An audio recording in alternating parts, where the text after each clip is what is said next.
এই কৃত্রিম উপায়ে হৃষ্টপুষ্ট করা প্রাণীগুলা চেনার অনেকগুলা উপায় আছে। একজন ক্রেতা যখন গরুর হাটে যাবেন তখন দূর থেকেই লক্ষ্য করবেন যে গরুটা চঞ্চল কিনা। স্বাভাবিক এবং প্রাকৃতিক উপায়ে যদি কোনো গরু মোটা তাজা করা হয়, হৃষ্টপুষ্ট করা হয়, তাহলে তার প্রাণ চাঞ্চল্য বেশি থাকবে। তার কান দুটো দেখবেন খাড়া হয়ে আছে, তার লেজটা সব সময় নাড়তেছে। যদি আপনি ওই গরুটার গায়ে হাত দেন অথবা মাছি পড়ে, মশা মাছি পড়ে, তাহলে দেখবেন যে তার লেজ দিয়ে সে দ্রুততম সময়ের মধ্যে সেটাকে তাড়িয়ে দেওয়ার চেষ্টা করে। আপনি যদি ওর কাছে যান তাহলে ও রিয়াকশন শো করবে, অর্থাৎ ও আপনাকে আক্রমণ করার চেষ্টা করবে। আর কৃত্রিম উপায়ে যেই অ্যানিমেলগুলোকে পালা হবে সেগুলোকে দেখবেন খুব ডোসাইল, অর্থাৎ শান্ত প্রকৃতির হবে, শুয়ে থাকতে পছন্দ করবে এবং সে নড়াচড়া কম করবে। এরপরে তাকে যদি তার মুখের দিকে তাকান, অর্থাৎ তার মাজলটা শুকনা থাকবে, যে গরু কৃত্রিম উপায়ে লালন পালন করা হয়। আর যে গরু প্রাকৃতিক উপায়ে লালন পালন করা হয় এবং মোটা তাজা করা হয় তার দেখবেন যে মুখের উপরের অংশটাকে মাজল বলা হয়, এই মুখের উপরের অংশটা ভিজা ভিজা থাকবে এবং ঘাম ঘাম থাকবে। তাহলে মনে করবেন যে এই পশুটা সুস্থ এবং সে নিয়মিত জাবর কাটবে। এটা একটা সুস্থ স্বাভাবিক গরুর চিহ্ন।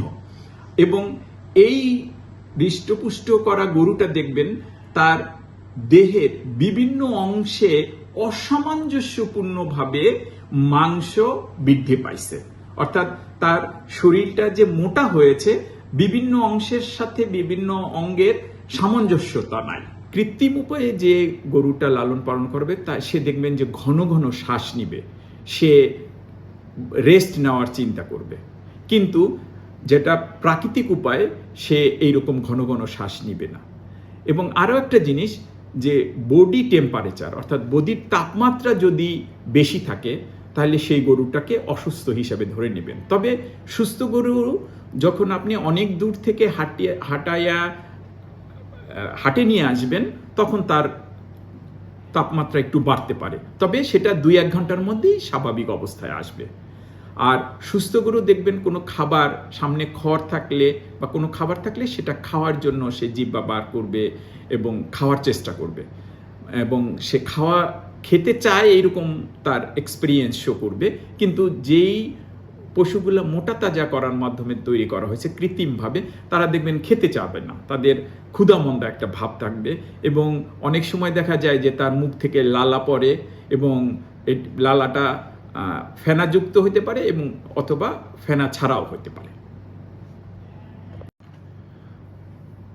মূলত অ্যানাবলিক স্টেরয়েড হরমোন, এই অ্যানাবলিক স্টেরয়েড হরমোন জীবন রক্ষাকারী ঔষধ হিসাবে প্রাণী অথবা মানুষের চিকিৎসার জন্য ব্যবহার করা হয়।